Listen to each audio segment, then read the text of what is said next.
All right, so I've simplified the code from the last lecture.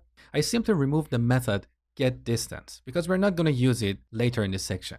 So here on the top, we define a point class, and then below that, we initialize a point object.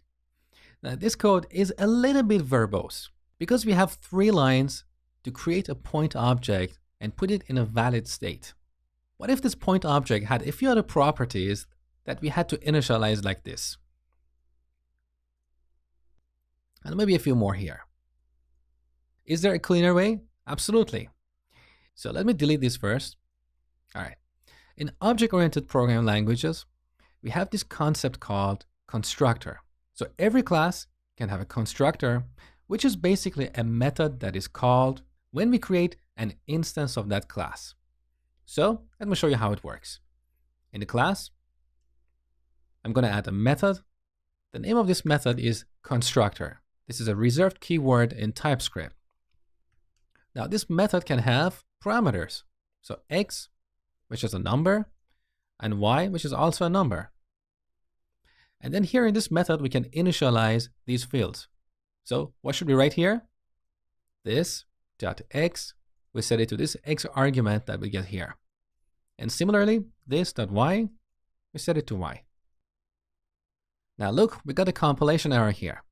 Because when creating a new point object, we need to supply these values. Look at the error. Supplied parameters do not match any signature of call target. So here, we need to supply the values for x and y, 1 and 2. And with this, we can simplify this code and get rid of these 2 extra lines. And here's the end result. Now, what if somewhere else in our program, we don't know the initial coordinate of a point? In other words, what if I want to create a point object without setting these values? Is that possible? Yes, absolutely. But it's a little bit different from how you have seen that in other languages like C# and Java. In C#, we can have multiple constructors. In TypeScript, we can't. So the solution for this is to make these parameters optional.